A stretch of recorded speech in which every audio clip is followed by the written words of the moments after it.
Hola, ¿qué tal? Soy el maestro Ramsés Cigarroa.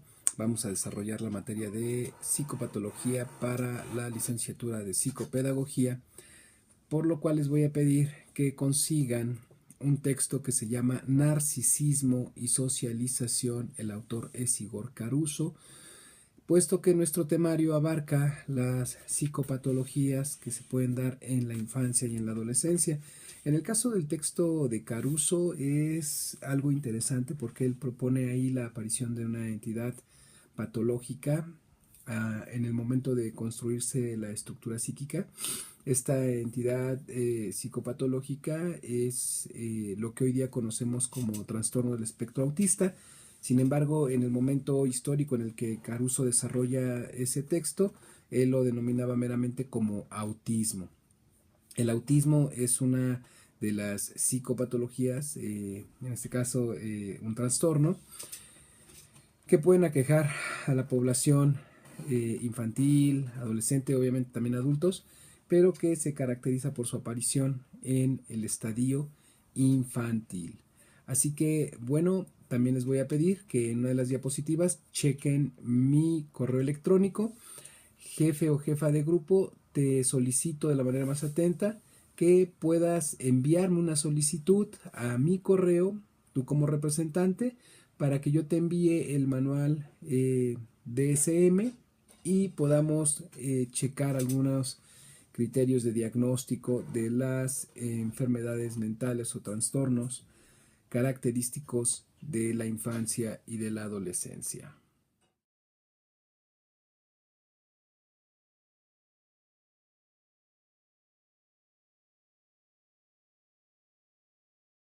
Vamos a hacer un reporte analítico de lectura, una participación activa sobre la lectura y una evaluación final.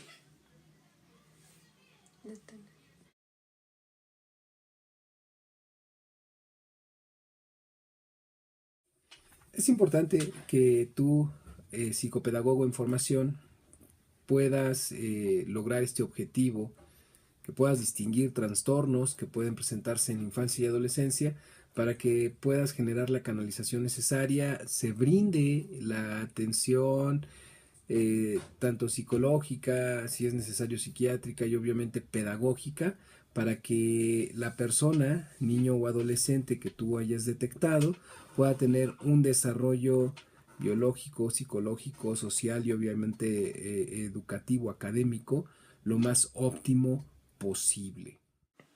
Bueno, ahí tenemos el objetivo general de la materia. Analizar al paciente o a su familia al área competente. Debido a que no todos son psicólogos, no todos son psiquiatras, pues es importante que aquel tanatólogo en formación que se encuentre ante una circunstancia de un paciente con alguna psicopatología lo pueda derivar al área competente. Bueno, para entrar en materia vamos a citar a Thomas Szasz y él nos dice que si uno va a la iglesia y habla con Dios, a eso se le llama rezar. Si sale uno de la iglesia y le dice al policía de la esquina que Dios ha hablado con uno, eso es esquizofrenia. Esta frase nos permite darnos una idea de lo que vulgarmente sería la locura, ¿verdad? Si lo hablamos a niveles fisiológicos, la esquizofrenia, la psicopatología, puede tener una etiología, pero también la puede tener desde la parte filosófica o desde la parte sociológica, incluso desde la parte estadística podríamos hablar de patologías. En el caso infantil, tomando en cuenta la diapositiva que vimos anterior, es común que algunos niños puedan generar fantasía. El niño es lúdico, juega con el amigo imaginario y pues no necesariamente esa cuestión lo podría poner en una situación de psicopatología, ¿verdad? No así si alguien de tu edad o de la mía creyera, sin distinguir la cuestión del juego, que alguien nos está hablando o que hay una persona al lado mío, donde entonces sí podríamos suponer la presencia de una psicopatología, ¿verdad? En el caso del niño, pues habría que tener mucho cuidado para evitar generar una impresión diagnóstica inadecuada. Y bueno, también importante mencionar que es muy recurrente en el caso del desarrollo infantil, pues lo que tendría que ver con trastornos de aprendizaje, de lenguaje y que no necesariamente tendríamos que pensarlos desde un lugar de psicopatología, sino pensar también en las influencias del medio para el desarrollo del niño. Ahora, podemos ver que hay diferentes definiciones de lo que es la psicopatología. Es importante que cuando nosotros en esta formación escuchemos la palabra psicopatología, pues podamos entender que nos referimos al estudio de las alteraciones mentales, ¿verdad? Desde un punto psicológico, esto es que nosotros podamos entender este estudio de signos y síntomas que hay en la conducta humana, en los pensamientos, en las emociones. Entonces, desde la psicopatología se estudia el trastorno mental. ¿Para qué? Para poder generar un diagnóstico, determinar que haya o no la presencia del trastorno y la valoración. Esto es que se pueda generar pues la posibilidad de encontrar fortalezas en la persona quejada por la psicopatología y ésta pueda tener en la medida de lo posible el tratamiento para una vida más funcional. Aquí ya con esta diapositiva pues bueno podemos ver un concepto más integral de lo que es la psicopatología. Asimismo, pues es importante entender toda una serie de conceptos, ¿verdad? Lo que es trastorno, lo que es un trastorno mental, para poder tener claro lo que es una psicopatología. Asimismo, es importante considerar lo que es un síntoma, un signo y un síndrome. El síntoma entendido como esta queja de origen subjetivo, vaya, las alucinaciones, toda la referencia que nos haga el paciente y de la cual nosotros no podamos tener una evidencia objetiva, ¿verdad? El signo es esta evidencia objetiva donde nosotros podremos tener testimonio exacto, llamémoslo así, de que algo está pasando con el paciente. Por ejemplo, un tic, la fiebre, son signos evidentes de que algo está pasando, ¿verdad? Ahora, el síndrome entendido como este conjunto de signos y síntomas que son característicos de algún padecimiento, ¿verdad? VIH, trisomía 21, que tienen signos y síntomas que en su conjunto son característicos de un padecimiento específico. Lo mismo pasa con las psicopatologías, ¿verdad? Todas tienen sus signos y síntomas totalmente característicos que nos van a permitir tener una idea, obviamente sustentada con el manual y la observación clínica, para poder llegar a la impresión diagnóstica. Esto es, qué aqueja a esta persona a nivel psicopatológico. Ahora yo te encargaría que tú pensaras síntomas, signos y síndromes. ¿Y cómo los has vivido? Vaya, entiendo que no estamos hablando de una psicopatología en ti, a menos de que te la estés enchalecando, pero piénsalo en algún momento que hayas tenido alguna enfermedad. Sigamos desarrollando. ¿Qué es salud y qué es enfermedad mental? Ahora, ¿qué es salud? Sino la integridad física, psicológica y social. Vaya, una homeostasis en estas esferas. Ahora, entender la salud mental como ese estado de ajuste favorable que presupone características mentales, personales particularmente, deseables, que consideran también el estado de salud física de la persona. Es importante subrayar esta diapositiva porque debido a los acontecimientos que vivimos, no nada más del 19 de septiembre, sino desde prácticamente 2 semanas antes, mucha gente tuvo un desajuste precisamente en esas características mentales. ¿Qué es esto? Que empezó a generar un estado de estrés agudo, que incluso a estas alturas mucho de ese estrés agudo se ha vuelto postraumático, generando que la persona tenga toda una serie de signos y también síntomas que nos hablan de este desajuste en sus características mentales, ¿verdad? Personas que al menor movimiento, y no me refiero a un movimiento sísmico, simplemente se marean porque se bajan del autobús, se levantan de una silla, creen que está temblando y empiezan a entrar en crisis, ¿verdad? De ahí la importancia de que con los acontecimientos que estamos viviendo podamos entender esto de la salud mental y cómo está en este momento impactada en muchos mexicanos. Ahora, no necesariamente significa que estas personas tengan una psicopatología, sino que hay que pensar que mucho de lo que les está pasando también responde a un proceso adaptativo. Ahora, según la definición del trastorno, según el DSM-4, pues hay que pensarlo como un patrón psicológico que produce síntomas dolorosos y deterioro del funcionamiento.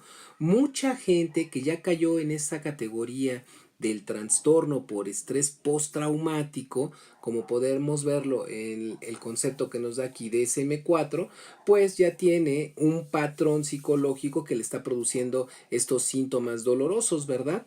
Que van deteriorando su funcionamiento porque entonces no pueden desarrollar su vida cotidiana como solían hacerlo hasta antes del evento del 19 de septiembre o de cualquier otro evento que pueda ser altamente traumático en este caso.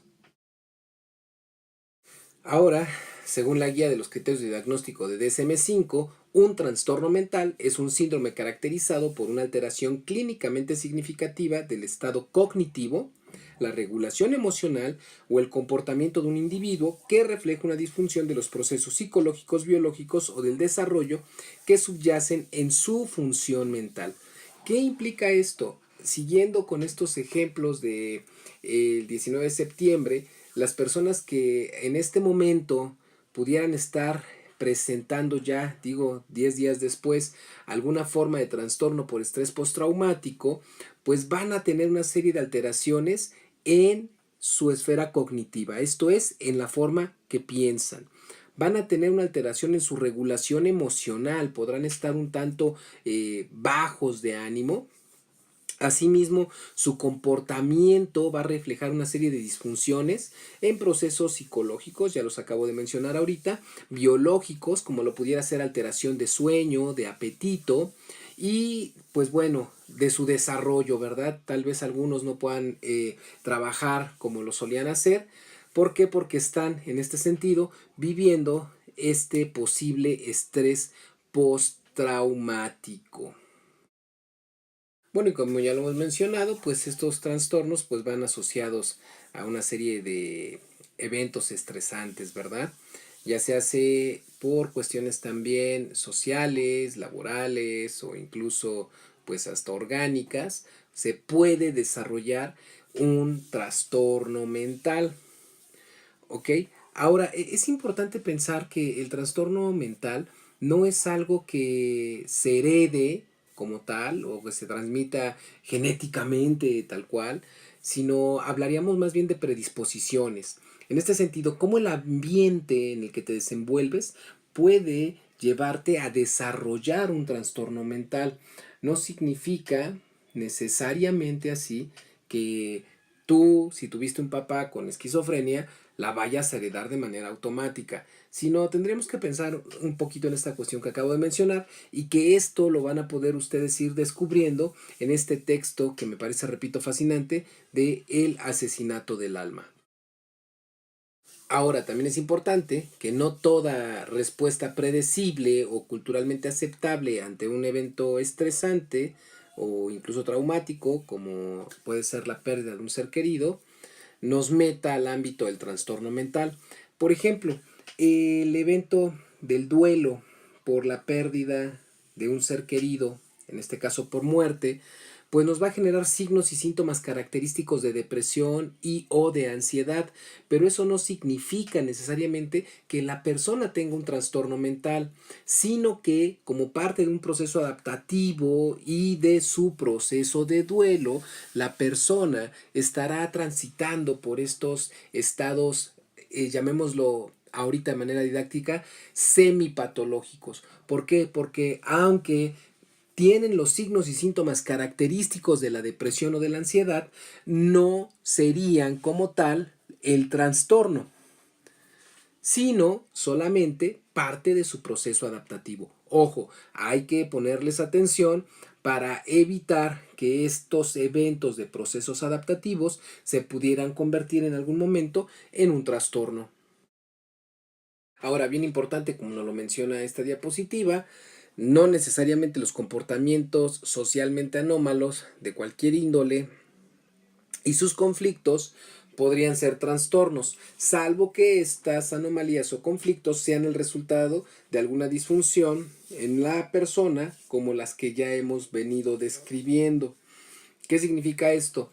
Que aunque a las personas que hacen bloqueos, manifestaciones, marchas y demás, el común de gente les puede gritar locos, pues no necesariamente lo estarían bajo estricto criterio de manual, puesto que ahí habría que pensar qué es lo que los lleva a manifestarse, ¿verdad? Ahora, si lo pensamos así, este evento llamado locura vulgarmente, pues no necesariamente pondría a un sujeto en la capacidad de manifestarse y cerrar calles exigiendo alguna circunstancia, aunque en algún momento podríamos pensar en sus posibles excepciones. Ahora, la descripción que nos da esta diapositiva podemos explicarla desde el texto de Morton Schatzmans, como en este caso Paul Schweber, el personaje que describen en esta obra, pues es incapaz de distinguir lo que está pasando en su cabecita de lo que está pasando afuera. Es sumamente interesante ver cómo Paul Schweber fue poco a poco enloqueciendo como parte de su proceso de crecimiento, de desarrollo, de construcción psíquica, y que esto se fue dando prácticamente desde casa. Ahora, regresando un poquito a esto de los conceptos, desde lo sociológico de lo normal, dícese que algo es normal en cuanto a que funciona, y en este caso la patología, al ser disfuncional, pues no sería algo normal. Ahora, si lo pensamos desde una campanita de Gauss, donde todo lo que está dentro de la campana, llamémoslo ahorita lo normal, o lo vamos a ver un poquito más adelante estadísticamente, lo que más se repite, lo que es promedio, cualquier cosa que salga de esta campanita de Gauss va a ser algo anormal. ¿Qué significa esto? Que sociológicamente cualquier cosa que salga de las normas, pues va a ser normal, ¿verdad? Si lo pensamos en el desarrollo adolescente, era común que nuestros padres nos dijeran locos en el sentido de lo anormal. ¿Por qué? Porque estábamos rompiendo normas. Nos estábamos saliendo de la normalidad que ellos nos marcaban o que ellos nos inculcaron. Ahora, aunque esta parte ya la describí, pues es importante hacer mención que desde lo que comentaba hace unos momentitos, pues no necesariamente nosotros cuando éramos adolescentes, pues estábamos locos, ¿verdad? Tal vez éramos anormales o atípicos, pero no necesariamente teníamos algún tipo de trastorno mental. Sin embargo, como nos salíamos de las reglas establecidas en casa, pues entonces para papá o para mamá estábamos locos. Pero ojo, no necesariamente teníamos algún tipo de trastorno psicopatológico. Bueno, continuando con esto de lo normal y lo anormal, pues es importante que también ubiquemos que esto de lo normal, desde la parte médica, pues implica que no es patológico, ¿verdad? Que no está enfermo. Normal es igual a saludable y que saludable es todo aquello que favorece a la salud o por lo menos no la perjudica. Esto es muy común cuando vamos al médico y nos dicen hay un crecimiento anormal. Entonces, como es anormal, estaríamos hablando de que es patológico. Regresando a un poquito la cuestión social sobre lo que es normal y lo que no es normal, pues nosotros mismos somos ejemplo de eso. En algún momento nuestras formas de vestir, pensar, hablar, no nada más me refiero en la parte adolescente, pues salen de lo normal, ¿verdad? Ejemplo, pues nosotros tenemos una normalidad, una cotidianidad, y que cuando estamos en lugares que salen precisamente de esa cotidianidad, pues tenemos tal vez una conducta o un léxico un tanto diferente, ¿verdad? Pero esto no hablaría de que tuviéramos algún tipo de trastorno disociativo de personalidad o algún tipo de esquizofrenia. Simplemente son las formas en las que nos desenvolvemos. Digo, tú alumno que me estás escuchando, no actúas de la misma manera, llamémoslo así, cuando estás en clase, que cuando estás en tu trabajo, que cuando estás con tus amigos, que cuando te echas unas chelas. Ahora, también es bien importante que pensemos en esta situación de lo normal, anormal, puesto que al ser un tanto subjetivos, contextuales, pues podríamos caer en una situación de prejuicio, ¿verdad? La imagen es muy característica de esta situación de normalidad a normalidad. Me refiero, si nosotros vemos a chicos disfrazados así en la calle, pues lo más común es que la gente diga, ay, míralos, qué raritos, qué locos, qué anormales. Sin embargo, si tú entras a una convención donde este chico o estos chicos se reúnen, se visten de esa manera y tú llegas con tu vestimenta normal, pues muy probablemente la normal en ese momento, en ese contexto seas tú. ¿Por qué? Porque la normalidad en ese lugar es que todos mayormente vayan disfrazados o caracterizados. Ahora, bien importante mencionar nuestro tercer punto, ¿verdad? Una conducta inusual no necesariamente es anormal. ¿Qué significa esto? Que algo que no esté en tu repertorio de pensamientos o actividades y de repente tú lo ocupes, pues no te va a meter al ámbito de lo anormal, ¿verdad? Podría ser una cuestión meramente espontánea.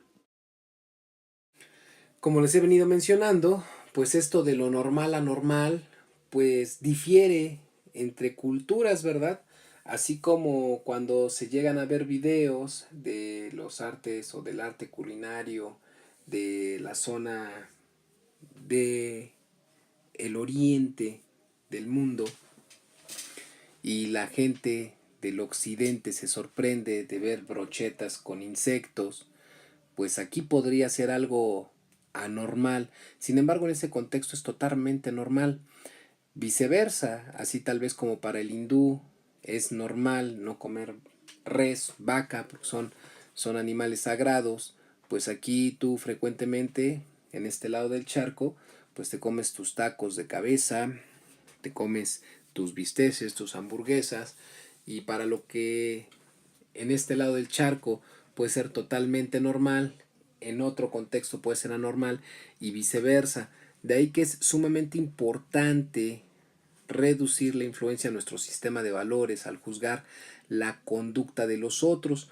Incluso dentro de nuestro propio país hay una diversidad de tal manera que lo que en un lugar puede parecer totalmente normal, en otro no lo es. ¿Va? Ahora, para poder generar esta impresión diagnóstica, nosotros tenemos una herramienta bien importante, ¿verdad? Como lo es la historia clínica y el apoyo de la anamnesis. ¿Ok? Entendida la anamnesis como esta acción previa a cualquier estudio clínico. Ejemplo, cuando nosotros estamos enfermos y vamos a una visita médica, pues nos empiezan a hacer unas preguntas que van en función precisamente de la enfermedad. ¿Cuándo empezó? ¿Cómo fue? ¿Quién más la padece? ¿Quién más la ha padecido? Vaya, todos esos antecedentes. Eso nos permite tener una mayor idea y referencia en cuanto al padecimiento, ¿verdad? Y van a ir enriqueciendo la historia clínica. El objetivo de la anamnesis, como lo estoy mencionando, pues es obtener el mayor número posible de datos sobre el paciente, su padecimiento y así poder generar pues un juicio clínico, ¿verdad? Ahora, este proceso hay que llevarlo a cabo con tiempo, o sea, no es algo de 2 minutos, sino darle su tiempecito, aunque generalmente se realiza en una sesión, pues lo más recomendable sería hacerla en unas 3 o 4 para poder fortalecer nuestra historia clínica y generar una buena o más acertada impresión diagnóstica. También dentro de lo que es nuestra historia clínica y anamnesis, que nos van a permitir tener esta impresión diagnóstica, hay que complementarla con un ejercicio que se llama examen mental y el cual ahorita vamos a ir explicando. Este examen mental nos permite determinar que el paciente se ubique en 3 esferas o dimensiones que nos van a permitir determinar si éste se relaciona de manera adecuada, óptima o fluida con la realidad, ¿verdad? ¿Qué es esto? Sino generar las preguntas que nos permitan darnos cuenta y de que el otro se dé cuenta que se ubica en tiempo, en espacio y en persona. Esto es que sepa temporalmente dónde se encuentra, espacialmente dónde se encuentra y quién es. Esto lo vamos a poder ver un tanto en la lectura de Morton Schatzmans. Él, dentro de sus delirios, hay momentos en los cuales se despersonaliza, como si a él no le estuviera pasando lo que le está pasando.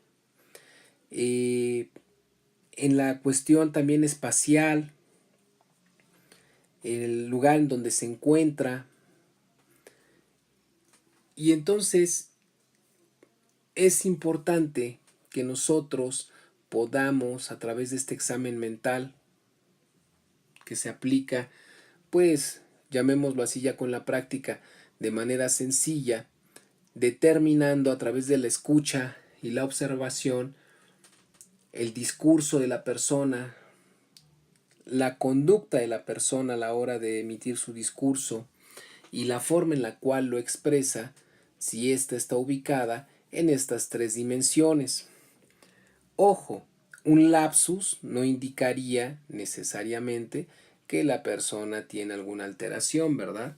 Sino la forma en la cual la persona se sale de tiempo, de espacio y de sí misma.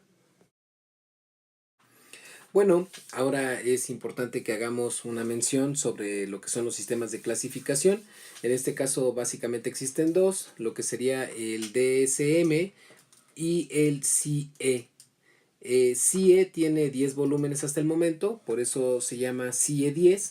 DSM tiene 5 volúmenes hasta el momento, por eso es DSM 5, ¿va? Es importante que ninguno de estos sistemas de clasificación se usen de manera indiscriminada, tienen que ser usados bajo preparación, en este caso psicológica, psiquiátrica o médica. Diferencias entre uno y otro, que DSM-5 es editado por la Asociación Psiquiátrica Americana. El CIE-10 es editado por lo que es la Organización Mundial de la Salud y en ambos hay toda una serie de trastornos, enfermedades que ambas organizaciones han ido, llamémoslo así, clasificando, ¿verdad? Estos instrumentos permiten clasificar y poder tener una forma de expresar a través de códigos lo que son las psicopatologías, las enfermedades y poderlas entender a nivel técnico. Es importante, repito, que estos sistemas no se ocupen de manera superficial. No es para que ustedes salgan con su manual y empiecen a decir fulano de tal tiene esto, esto, esto, esto. ¿Por qué? Porque de entrada pues eso no es ético, ¿verdad? Es importante que empecemos a leer, bueno, ustedes empiecen porque yo ya lo leí desde hace mucho tiempo, este libro de El asesinato del alma de Morton Schatzmans, para que puedan ir entendiendo lo que es la psicopatología. Paul Schweber fue en su momento el paciente psiquiátrico más nombrado, más estudiado de su época. Entonces, vamos a hacer un cierre de esta sesión, un tanto virtual, esperando que próximamente nos podamos encontrar para retomar todo este proceso de formación que estamos llevando.